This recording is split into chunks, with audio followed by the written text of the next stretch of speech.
What just happened? I don't know, man. Those are the moments right there that make you feel the most alive. Look at that frickin' brute. That's a 4-year-old buck. I just shot the biggest buck I ever had in Michigan. Michigan, it's Michigan gone wild here in Michigan, where the back roads run for miles and miles with the will of a man and the heart of a child on Michigan gone wild. Michigan gone wild. Michigan gone wild. Hi, you're tuning in to Michigan Gone Wild podcast. I am Charlie. I am going to be doing a podcast with Jake and two guests. We go over a few things about the elk herd and a few other little things. It's a good podcast to listen on to for sure. If you're new to the show, new to the channel, make sure to go to YouTube. Check out our Michigan Gone Wild page. Make sure to hit that support button. Subscribe. Put the alert out. Watch our videos. Hit that like button. Check us up on Facebook. We got Instagram. Just go check us out. Yeah. We're just a bunch of small town guys from the big woods up in northern Michigan, straight out of Vanderbilt, and trying to show our side of deer hunting. We just came out with our 5th episode of the Deer Camp series. There's 5 videos. Make sure to go check all 5 of those out, starting with the first one all the way up to the 5th one. Starts right off with the action and ends with action. So make sure to go check those 5 videos out. We're going to be doing some Q&As throughout the year. We're also going to be trying to do our podcast every week, bringing some guests in and just telling some stories. And yeah, I want to go by and say that we're going to be doing scouting videos. We are also going to we got turkey season coming up this weekend, or this past weekend it started. We got a bunch of stuff lined up for this summer, so make sure you hit that alert button so you get every alert of our new videos, our new podcast is coming out. And we get a lot of support. I want to say thank you to everybody that's listening and viewing on any of our platforms. We appreciate it, and any feedback from you guys is grateful. So just let us know what you like and disliked, and if you like to see more of something, like more of the deer camp or more scouting or certain questions, just make sure to give us your feedback. That's for sure. There's a couple supporters of the show I'd like to get through. One is Brad Sides. I want to do a shout out to him. He's been the one that we've been doing our podcasts and some of our Q&As and some of our podcasts stuff at. He has a great home to do it in. So I want to do a shout out to him. And he also has a construction company in the building world. And he's short-handed right now, so he's looking for a few guys. So I got his number right here. It's 989-350-5855. So if you're looking for a job and you're in the northern area of Michigan and you're looking for a job, make sure to shout out to Brad Sides. That is 989-350-5855. He's looking for a few guys, so make sure to give him a shout if you guys are looking. Another one is my brother. My brother is a down-to-earth guy, and he has a landscaping company here in right out of Gaylord and Vanderbilt area. He's also looking for a few guys, so make sure if anyone's looking, give him a call. His number is 989-370-1697. Like I said, he does landscaping. He's busy all year long, so make sure to, if anybody's in that kind of field of work, any younger kids that's looking for work, that's still going to school, this is a great opportunity for you. His number is 989-370-1697. That's my brother Travis. So, yeah, just a couple guys there that are looking for a few guys. They're real big supporters of the show. Like I said, we're doing our podcast is in our Q&As right at Brad Sides', so I thought I'd do a shout out for them, try to give them a few guys if anybody's looking. But like I said, we're gonna be sitting down with Scott and Chad in this podcast, and like I said, Jake introduces them. But it goes right down to the support that they're looking for, the elk herd, the food source, and we get down and dirty with all that. We have a good time talking, and hopefully we can get these guys back on the podcast after they get going a little bit. And everything that we talk about, there's going to be a link in the on the platform with us that takes you right to their page, to our page. So make sure you go check them out. Give them a like as well. So make sure you go check them out. And I'm going to stop talking. And I want to say thanks for the support. Couldn't do this without you guys. Like I said before, Jake and I just started this off, so we're still trying to get in our groove, trying to break that ice still. So stick with us, and hopefully we can bring on a pretty good show for you guys. So make sure you go to our page, Michigan Gone Wild, hit the subscribe button, hit the like button, hit the alert button. So that make sure you guys don't miss any of our videos. Go check out the Deer Camp series. That is action to action to action. So make sure you guys go check them out for sure. There's 5 videos, Deer Camp series. Can't miss it. Go check it out. But I'm going to stop talking, get right into the podcast, and Jake's going to start us off. So tonight we're sitting here with Chad Sides, the chairman of Michigan Elk Country Association, and Scott Connell, the treasurer of the Michigan Elk Country Association. Myself, I'm also on the board for the Michigan Elk Country Association, and we just kind of want to let you guys know how we got started and what's going on with this, and go over some things with it, and let you know about the banquet we got coming up, and show you guys, if anybody's interested in the Michigan elk herd, why you should be involved with us. Chad, can you start us out a little bit on how we got started? Yeah, so basically a group of people started getting interested in creating a organization pre-COVID. COVID hit the brakes on everything. We finally got through that, started getting to a point where we could start getting some roots underneath of us again. So just started with a large group of people that are starting to see a big need for protecting our elk herd in Michigan, and protecting the habitat and the resource.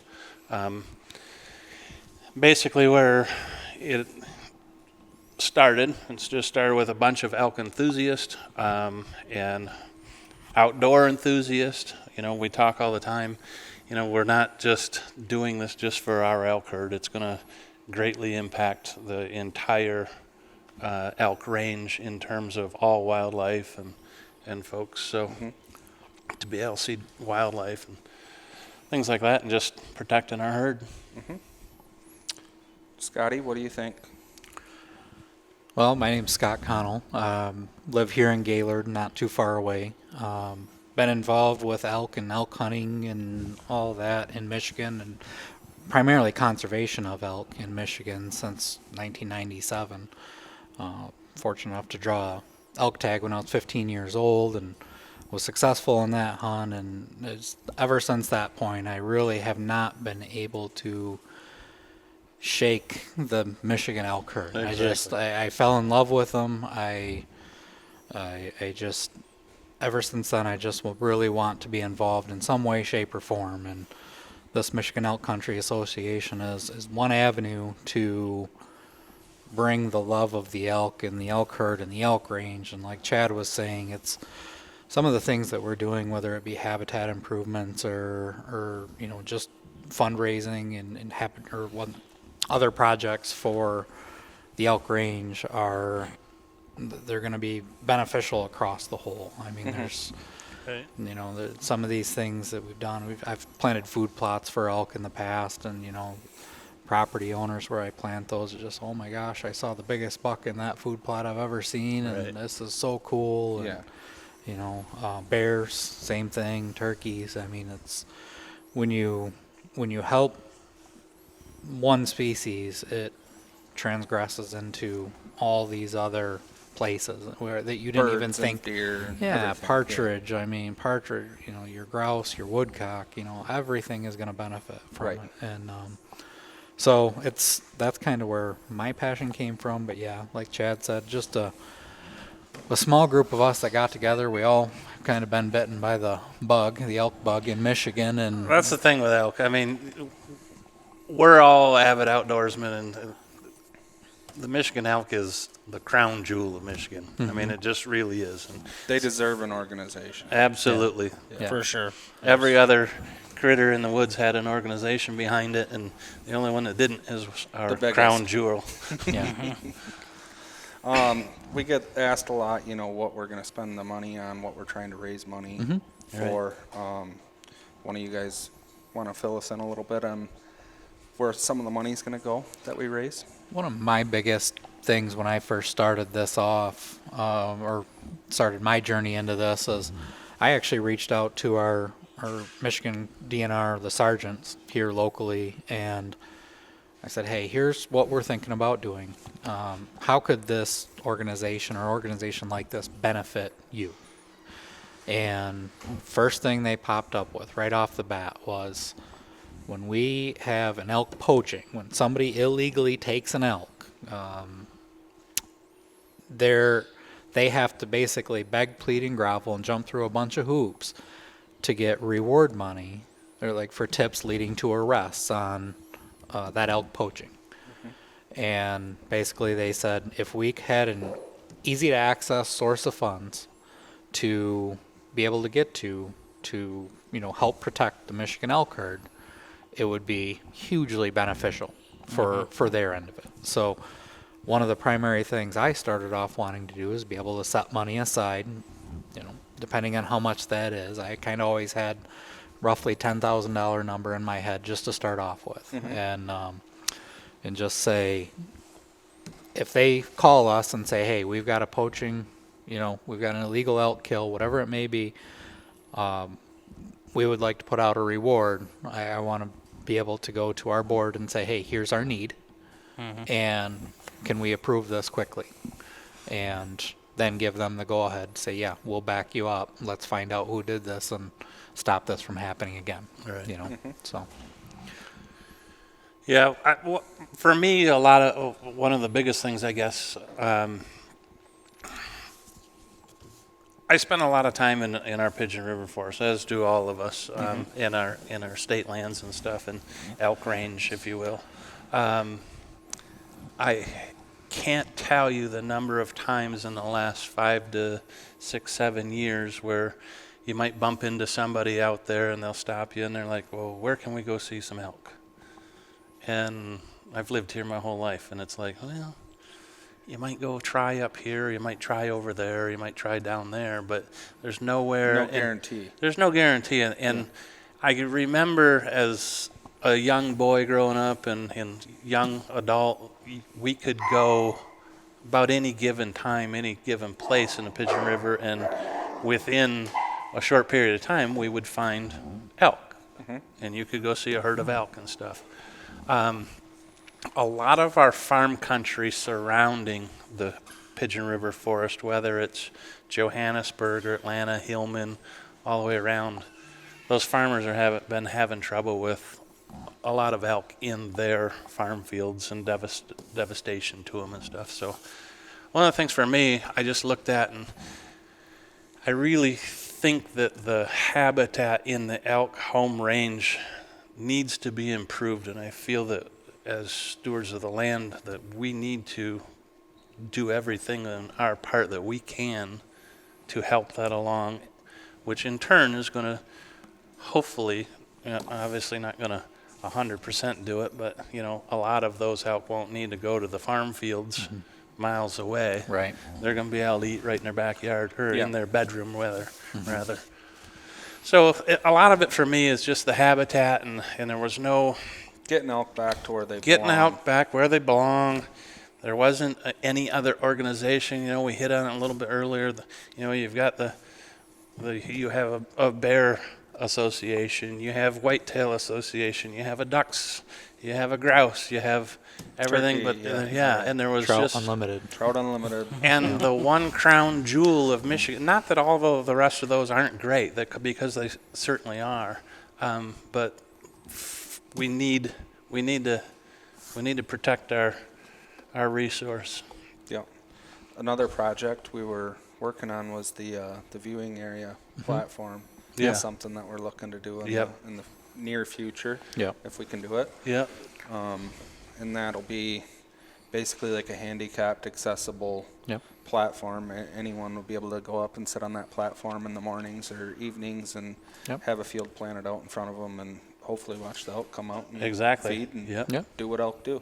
Yeah, whether it's elk or deer or Deer, bear yeah, or, you probably see a little bit of everything. turkeys, but- whatever it may be. So, yeah, I think, piggybacking off what Chad said, if you can get the elk out of where the landowners don't want them to be, then you put them back in with better habitat. And I think there's room for us as an organization to work hand in hand with the DNR and say, okay, whether it's funding that we need to provide or tractor work or volunteers or whatever it may be, what can we do to help improve the habitat within the core area? Again, whether it's private or public, doesn't really matter as long as it's in the elk range. That's going to reduce landowner complaints for the DNR. It's going to, keep budgets down for having to deal with landowner complaints and fencing of cornfields and Going to reduce car elk accidents. elk accidents, There's, yeah, I mean, there's there's- multiples of things. Yeah. I look at one example from a couple years ago. There was probably 13, 14 bulls that were pretty much living on a farmer's hay bales, literally right next to his cattle. I mean, they were coming right in the pasture with the cattle. Eating the hay. Yep. And it was over the winter time. They're Yeah. just elk just surviving the winter, Right. and they're not doing anything wrong. And but it was in the TB zone, so that creates an issue. It got tied up between, I believe, the Department of Agriculture, the DNR, and the landowner, all going back and forth as to who should fund, measures to keep the elk out of his hay. Right. He didn't do anything wrong because he's just Trying to his make a cattle. living. trying to make a living, feeding his cattle, and I just look at that and I say, man, and it took a very long time, and ultimately what happened is they found, I think it was 3 or 4 dead bulls. Five, actually. I Five, think, is that what it was? Okay. There were 5 dead bulls there that what they were doing is they were eating the hay right through the plastic wrap on the bales, on the round bales. So what happens is that plastic wrap, they ingest it, goes into their intestines. Well, then it creates a blockage, and they can't pass it. They Right. can't do anything. They can't eat. They starve to death. Yep. And so that we lost 5 bulls just off that one thing where nobody could make a decision as to who was going to take care of the problem. As to where if Right. we had some money in the bank, we could say, here's If we had money and volunteers. $15,000. That's- Yep. Build a fence around Throw your up a hay fence, pile yeah. or Yep. whatever. Yep, exactly. If we as an organization could help that situation, whether it be through volunteers or funding again, or just hey, we'll do the fencing, we'll buy the fencing, let's go to work, let's protect some Michigan elk, Exactly. and this farmer, and so that's one of those situations where if something like that pops up again, we'd really like to be able to lend a hand. Yeah. Another thing is, I don't know if you guys have been asked about it, but I've had a couple people ask me, what we're going to do that Rocky Mountain Elk Foundation's not doing. So we have Rocky Mountain Elk Foundation, and they're a great organization. Absolutely. Absolutely. But clearly, our 1,200 elk in Michigan versus their Yeah. giant herds out west, we're not their main focus. Right. Exactly. I think that we're going to have a lot better eye on our local impact of the elk, and we're going to, obviously spend all of our money is going to stay right here. And, God bless Rocky Mountain Elk Foundation for everything they do. But a lot of their funding goes out of state and to different areas and stuff. But all of our money is going to stay right in Michigan Elk home range. So, hopefully we can make a large impact in what, you and I and everyone else is going to see when they drive out into the Pigeon River forest or, the home range.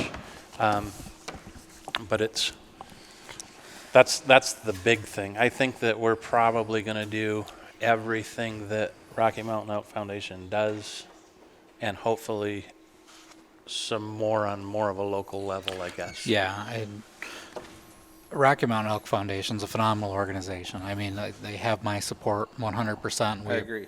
Appreciate everything that they've done. I mean, the Walled Lake purchase, the Story Lake. I mean, they used to provide the funding or the seed, I'm not sure which, for planting some of the fields, for the DNR and things like that. And, they've done a lot of great things here in Michigan. Me personally, I've always wanted to have that local impact that Chad was talking about. So, if we've got a situation like the project you're talking about, the viewing area, taking that Story Lake, that they purchased, they set that ball, in motion. And just expounding on that a little bit more. That'd be great, That's if we can turn it up a notch, and we know the DNR is already working on. They're going to plant the field this year. What can we do to make these animals more accessible to, Tom and Jane Smith that are just driving up from downstate and just want to see an elk for the first time in their life. Right. So we're really excited about that project that you were talking about, the viewing platform. If we actually have a few construction guys and retired construction guys on our board that are phenomenal assets when it comes to that. And Is he looking at us? I was at least looking at you for the retired one. But yeah, I mean, if we can help. I take Rocky Mountain Elk Foundation's like this big, huge macro organization. Like they take this macroeconomic look at the entire country and say, okay, we want to help here, here, here, and here. Right. And where we're this tiny little, we're just getting started. But we want to focus our attention right here, and in these, all the counties within the elk range of, the Michigan's elk herd. Yep. So, Well, I think going forward on that, if they in the future they do come and give you guys a hand, at least you guys have this set up where they got somebody they can talk to that knows the area. Yep. I mean, no offense to the DNR and all that stuff, but at least they can come to you guys, to your board, Yep. and be like, hey, we want to help you guys. Yep. What's the best thing we can do for you? Yeah. That would be Yeah. great if we Yeah. could work with them in the Right. future. That would be awesome. phenomenal. Yeah, I absolutely. mean, at least now they got to the people where, okay, these guys are with the elk 24/7. They're in the Right. backyard. Right. I'm going to get a hold of Scott and Chad and Yeah. see what they think we need Right. to Right. help them with. Right. You know what Yeah. I mean? Yeah. So that's always a plus right there. Yeah, absolutely.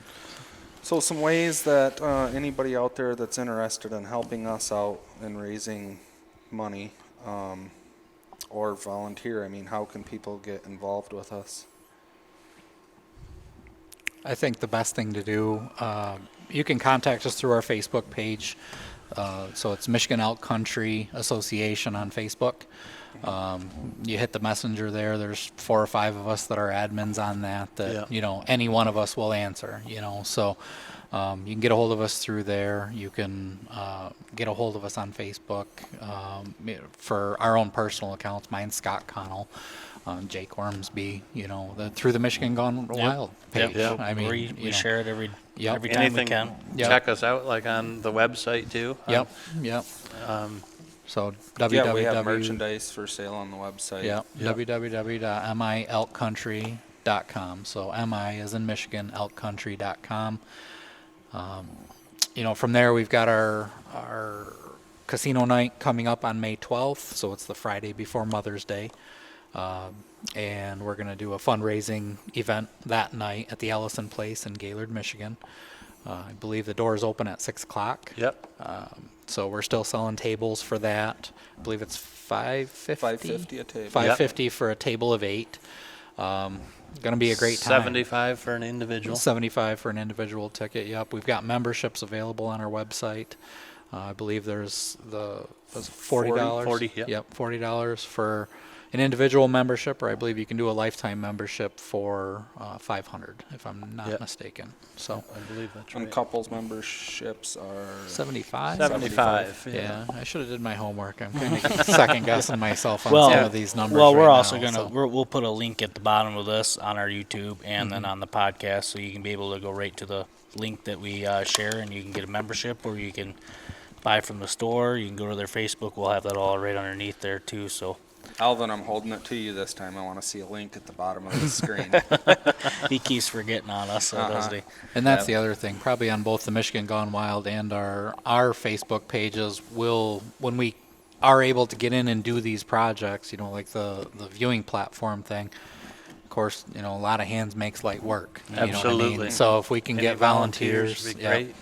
yep. I personally am not a construction guy in any way, shape, or form, but I've been a gopher since I was 3 years old, so I can continue in that space. I you know. think he's a little handier than what he makes it seem. Yeah, I think I'm definitely not. You can call my wife. I was gonna say his You've wife's done a- probably You've listening, done so a he doesn't really want to. good job of hiding that your marriage. Yeah.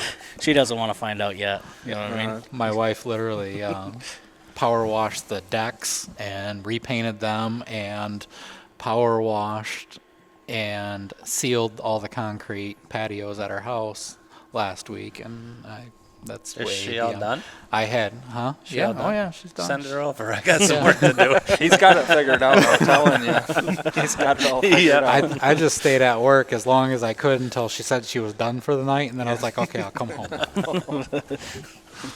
A little bit more about the banquet. How's the night gonna go? What's all entail for us? So we're starting at 6, like Scott said, doors open at 6. We have a casino night plan with Vegas grade casino games. We'll have blackjack, craps, poker, roulette. Going to do some of that for a couple hours. We've got bucket raffles going on, silent auction, live auction. There'll be a full bar. Celebrity dealers too. Yep, we're having some celebrity dealers come in. We're going to, after the live auction's over, hoping that's going to be over somewhere 9:30, we're going to move into a cornhole tournament with a free pizza party. Live entertainment. Live entertainment for the rest of the night. Some of the things that folks might want to check out at the casino night banquet, if you will. We're going to have one-of-a-kind set of homegrown Michigan elk antlers on the live auction that's going to be very unique. Couple sets, right? Couple homegrown. Couple of sets, for sure. The one that I was talking about is a bull that is 3 antlers. The one that we had talked to, that I nicknamed Curly. He's got a third antler, so that will be a European mount that's going to be available for live auction. That's like a 1 in a million Yeah. thing I mean, to in the To try actually to. have a third pedicle. Yeah, to have literally and shed all 3. Yeah, and there'll be pictures of him live with that for authenticity. A So reference, yeah. Yeah, 25 years of messing around with these things. I've never even heard of that. no, right? It's No, it's just one thing to have like crazy. an extra main beam or something, but an Right. actual third pedicle Yeah, is that he shed every year. yeah. Yeah. It's really unique. So So, and guns, we're gonna be blitzing off some guns. Lots of throughout guns. the night. Yep. we've got a signed Jared Goff jersey for those Lion fans that Yeah. would be, and a bunch of other great stuff that everybody's working hard on getting, and going to be available through silent auctions, live auction, and bucket raffles and stuff. So Good food, appetizers. good food, Yep. some door prizes. It's going to be a great night of fun that really, if you are looking for something to take mom to go do, bring her out and let her play some casino games just before Mother's Day and enjoy a night of fun, and it's going to support a great cause. 100% of that money is going right here in Northern Michigan's home range of the elk herd. So, Right back on the ground. yeah. What else? Do you, as we get past that a little bit, you guys are talking about habitat and stuff. Do you guys already have a plan? Because did COVID and all that stuff ruin that a little bit, slow that down in the last couple of years? Do you guys got a plan already in that you think you guys are going to start off with? So what I can tell you is, you start talking about planting food plots. We can easily work out planting trees and doing small projects like that. Throughout, whether it be the PRC or wherever it may be. PRC being the Pigeon River country, but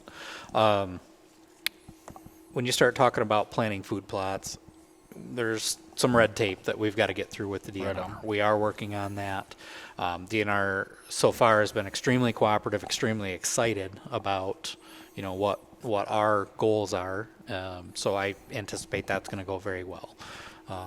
There's also, if we can make an impact, whether it be private landowners that are looking for, hey, I want a cheap source of seed, to plant food plots to better my habitat, and obviously most landowners don't get to hunt elk every year. They're going to improve their habitat for their deer and their turkeys and their partridge and whatever it may be.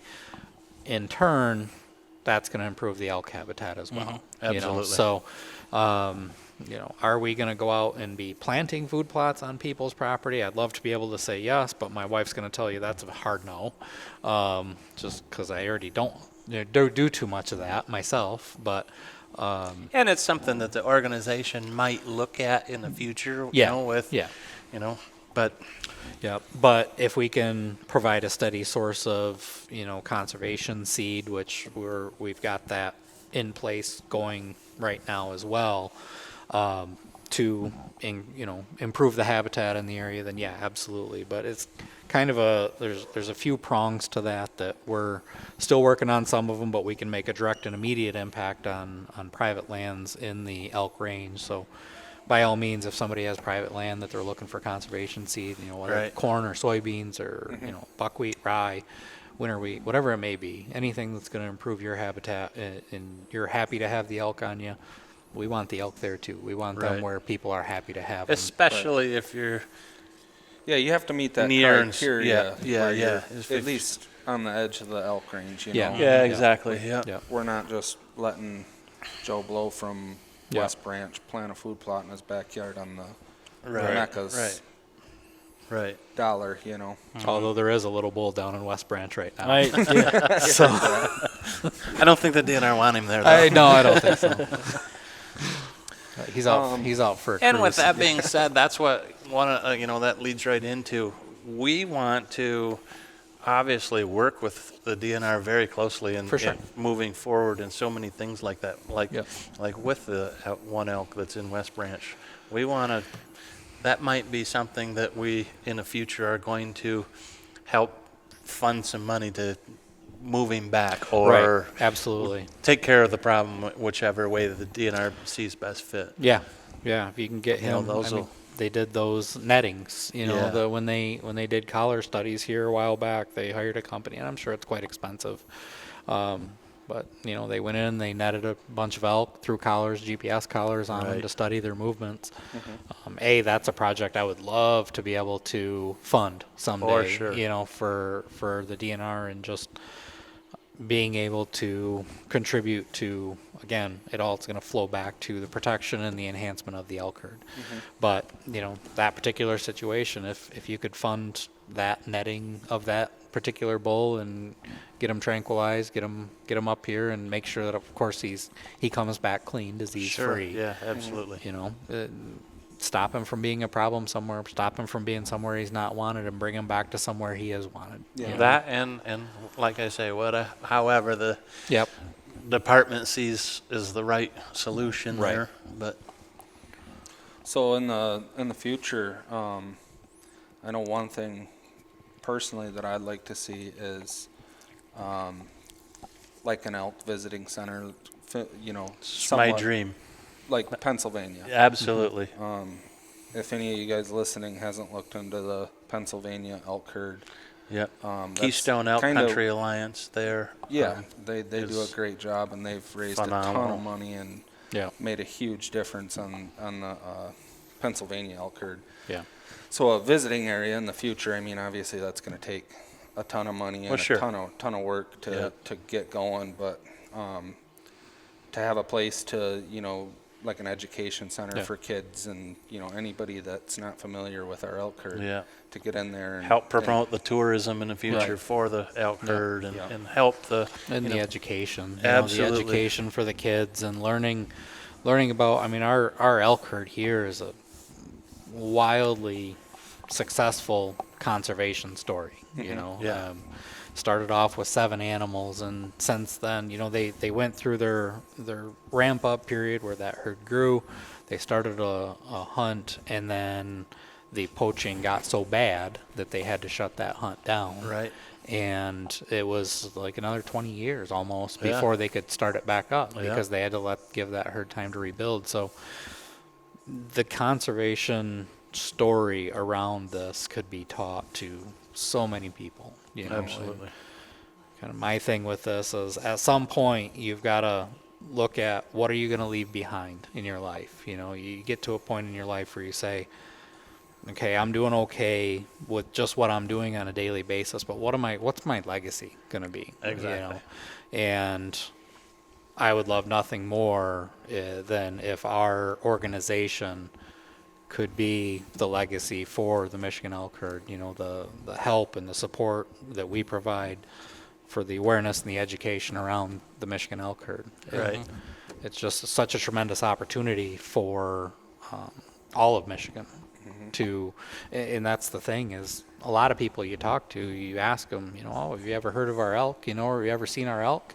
No, where are they? Are No, they in right. are they in the UP? Yeah. You know, and Yeah.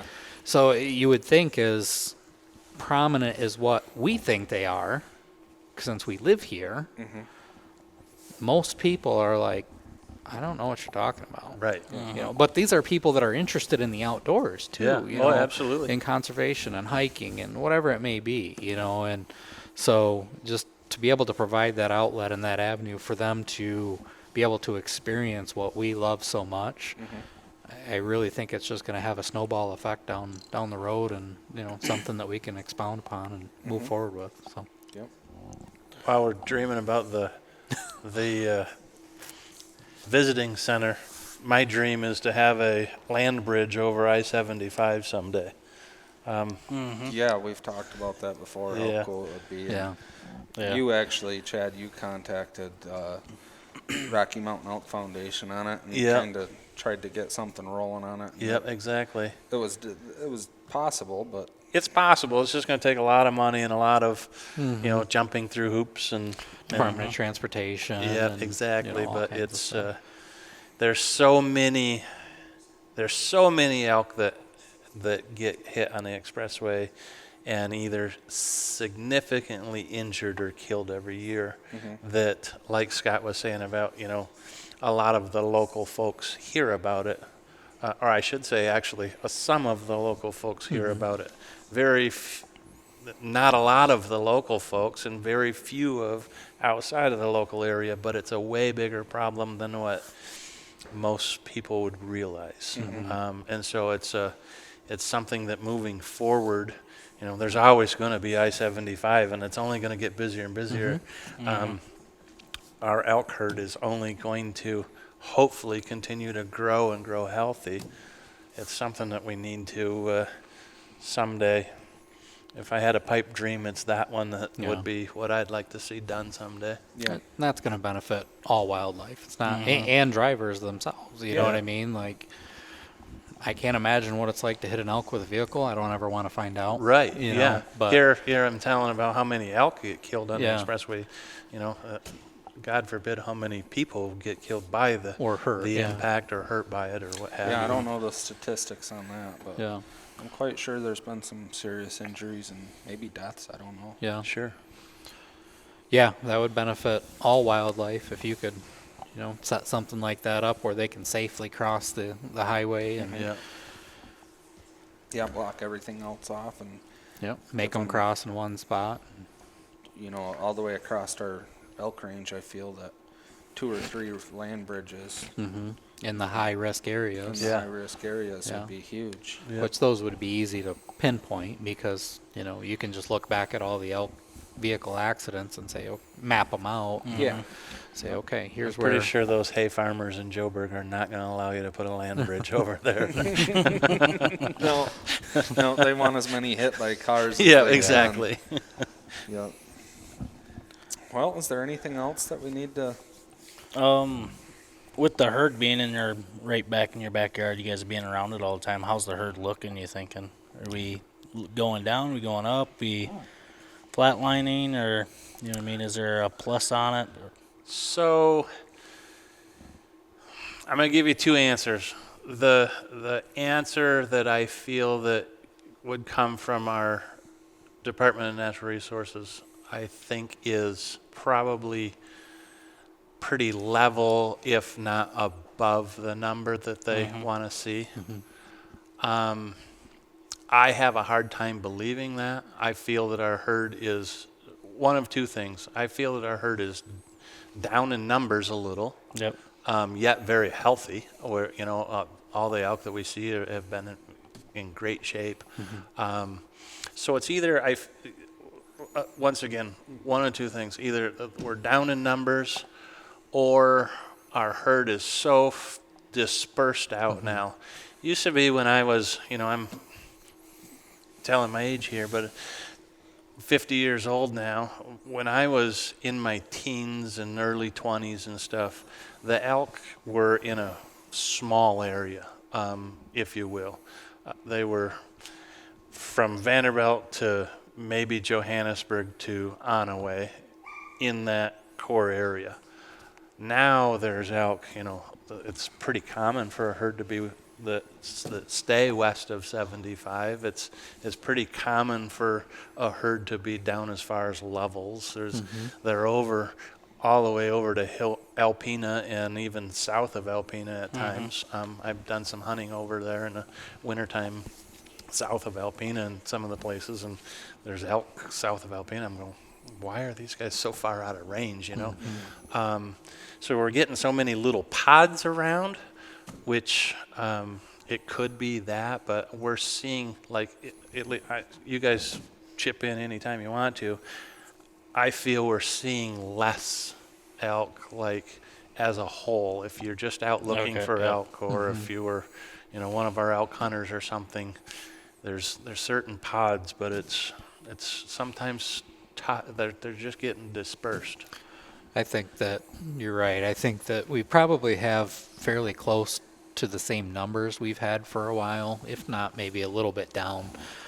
But I think that the accessibility of those elk, exactly. A lot of them are getting holed up in the private farm country where they're not wanted. Right. And once they're there, if they're not bothered, they just stay there, you know. And so I'd love to be able to see them move back out of the places they're not wanted and back into some of the areas where And it somebody comes can back down to being, being able to do that habitat and Exactly. And all that stuff. And COVID was huge, COVID was big time. When COVID was going on, there was hardly anything being planted. Yeah. And I feel like that was a big generator for the elk to disperse. just disperse. Absolutely. They didn't have what they were used to having as far as a food source and the PRC. Yeah. And that was what started it over the last 3 years, and they just, once And they just- left, they didn't really come back. And just think if you guys were, no offense to you guys, but if you guys were 5 years faster Right. and doing this, and when COVID hit, they could have easily came to you guys and been like, hey, need a little help in this area. Sure. You know what I mean? You see how much that could be a affection. Yep. You know what I mean? That'll help in the future now from here on out. Absolutely. So, yeah, we're definitely way behind schedule. It should have been done, right. 20 years 20, ago. 30 years ago. This Yeah. should have came up, and we've talked about it for years, and it's finally time to step up and do something. But that's about it, so. that's a great example of you guys stepping in and helping out. Would be something like that in the future. You know what I mean? Exactly. So, but Yeah, I would love to be able to, not only point people in the right direction, which I think we all do, if we run into somebody at a gas station or whatever it may be, but Absolutely. I just love the idea and love the possibility of a family coming up from downstate and being able to have access to our elk herd and say, okay, yeah, we go to these 3 or 4 spots, which are easily accessible, whether it's through an app with GPS or whatever. You probably have to make it so it can be used offline because there's not a lot of service out there in some places. But if we go to these 3 or 4 places at morning and evenings, there's a pretty good chance that we're going to get to see an elk. And for those of us or for those who are listening to this or seeing this, we've all been bitten by that magical moment of a giant bull elk in Michigan, or that bull that's bugling to his herd of cows in the morning, or what have you. And there's nothing more magical about it, and it just like ingrains you. When that happens, it's you're bit, and it's your bit for life. For the folks that don't get that opportunity, I just would love to share that with so many of them, and that's one of the passions that I have about it. You know? And there's a lot of people that come up for just that. Absolutely. For that opportunity. Yeah. I mean, there's a lot of people that And- come up throughout the summer just to get that opportunity. And unfortunately, a lot of them go home without seeing anything. Yes, you know, exactly.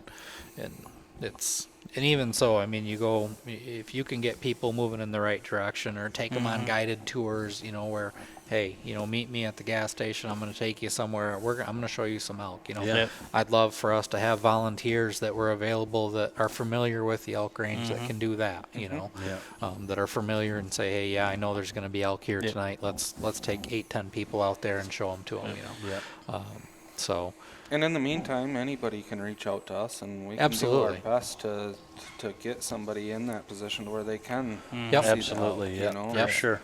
It's not that they can't be seen now, but it would be nice to make it a little bit easier on the everyday person to be able Absolutely. to come up here. Yeah, because like Chad is saying, once you get that one time where you see them or they're bugling at you or whatever it may be, you're hooked. You don't realize how big of an animal, Yeah. a 700-pound bull elk is, And how stealthy they can be at 700 pounds. It's and intimidating, too. Yeah, and intimidating for sure. Yeah. So.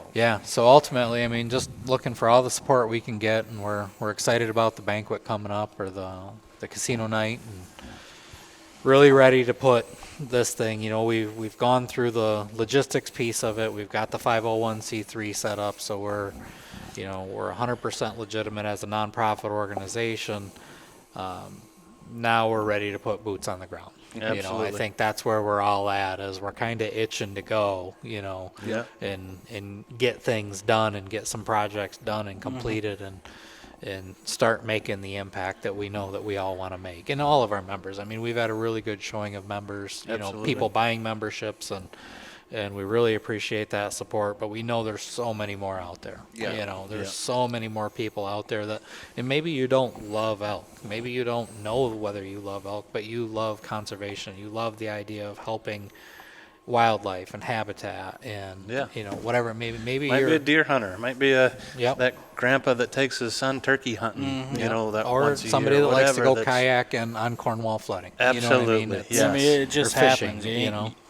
When you do a habitat project, it's you can't just do it for the elk. Yeah, that's exactly. Everything else is going to be infected. It's just going to roll right into it. So. I don't know about you guys, but I'm members of a lot of organizations, conservation organizations. You know what I mean? Just because that's where I choose to provide my support. So you're doing your first step of support. You're being that member. Yep, You know what I mean? exactly. So- And then there's donations for each of them generally each year and all that. And so there's a lot of opportunity out there for us, and we're really excited for the future of where this organization's going to go.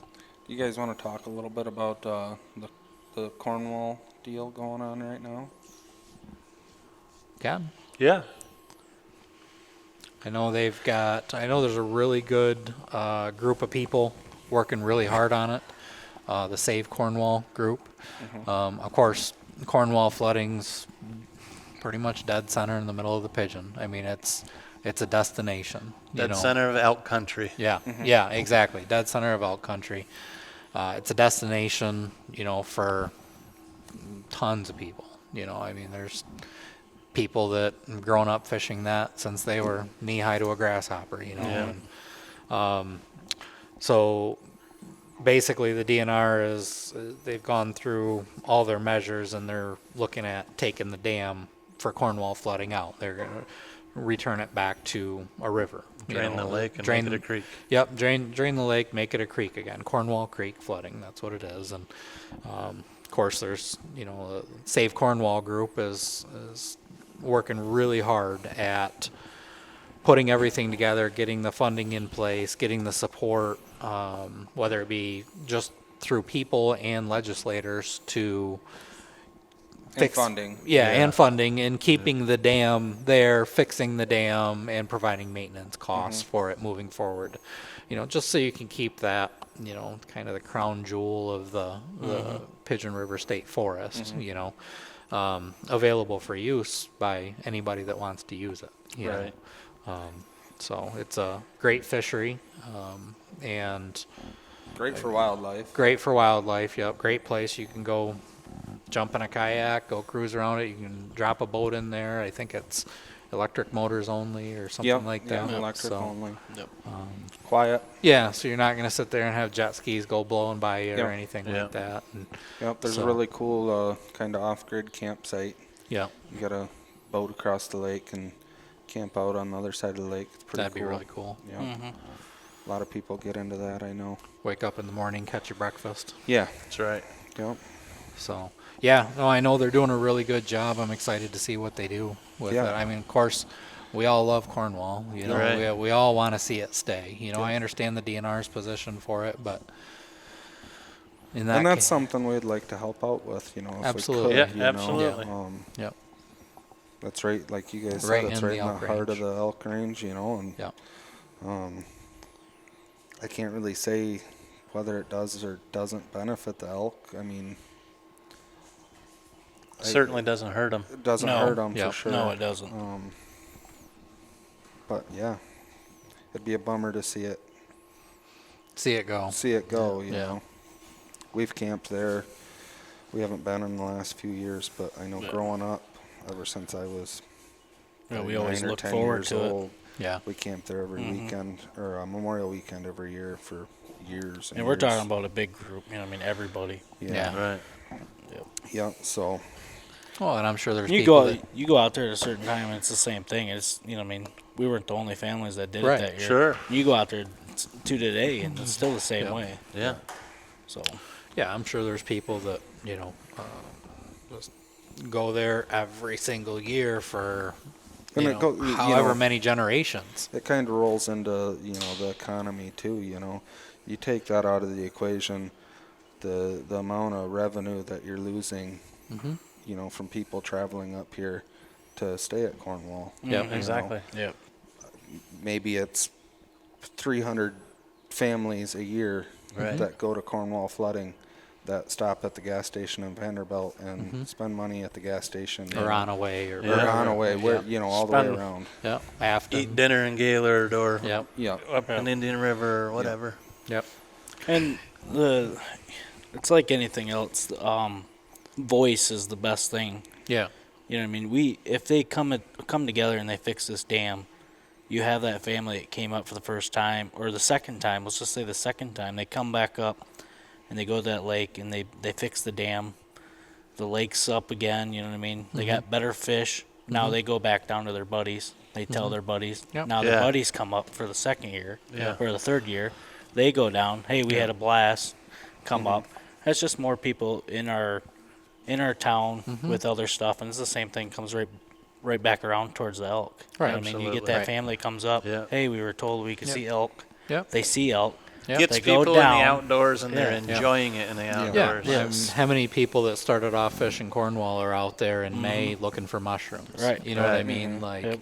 There's so many opportunities out there, and here's the thing is, in this day and age, for tourism or for that, family that is deciding what they're going to do for their weekend away, there's a lot of options out there. Right. They can go south to Florida, tropical temperatures, or Arizona. They can go to the UP. They can, there's all kinds of places they can go. We don't want to eliminate anybody from wanting to be here. You know what I mean? It's it's the economies in the area, the local area, are heavily dependent upon tourism. So we don't want to discourage anybody from being here. We want to promote our area and bring people here. Right. So even, as a line item, I can understand they look at it and they say, okay, yeah, it's an easy decision for them to make and say, well, we don't need this anymore. We're not going to spend $1.5 million on this. But when you look at how it impacts a grandpa that's, taking his kids, fishing there in a little aluminum boat with an electric motor for however many years or generations, it means a lot to them. And those, I do not want those people to have any reason to not want to come back here. Right. Absolutely. And again, I think that Save Cornwall group's doing a phenomenal job about getting the awareness out about it, and I think they're making some really good progress. I'm excited to see what they do. Yeah, hopefully they can get some funding behind them and do some real good there. Yep, absolutely. Now to circle us back towards the elk, we like to do like a little bit of story thing. So do you guys, we'll start with Chad or Scott, but do you guys have a certain memory that comes to when it comes to elk? I do. Yeah. I've got several, but I mean, Do you have one that just pops and you're like, oh, this is, this is a hunting podcast or just a podcast, so it don't have to be hunting, what I mean? It could just be whenever, you know what I mean? Yeah, for me, there's so many, but it's probably one of the coolest, like, dating myself again, 1987. I was 5, by the way. This time. My dad. I wasn't even a twinkle in my dad's eye. My dad had gotten out of raising beef cattle, and still had a large corn crib like behind our barn, full of corn. And that winter, there was a herd of 27 bulls that came in and proceeded to destroy the corn crib and eat the corn. Fortunately, we didn't have any other farm animals left to worry about it. Yeah. One of the things for me, like being young then and seeing 27 just absolute monarchs walking across a snowy field, I might be the day that I was like truly bitten by the elk. Okay. Yeah. The cool part about it was I got a large quantity of shed antlers that spring too, but it was probably that, I guess. There's so many other ones where you might be out bugling and call in a big bull and he starts bristling up, walking sideways to you at 10 yards away and stuff, where you start wondering, well, should I stop or should I keep messing with them? They're just they're so magical. They just really if people that have never had that opportunity to see some of the stuff that we've gotten the luxury to see, and I know that we're not the only ones. There's lots of people out there that's done that, but when you get that opportunity, I don't care who you are, you're going to be bitten with the same bug that I've got. I mean, it's just you are. Yeah, I know mine would be.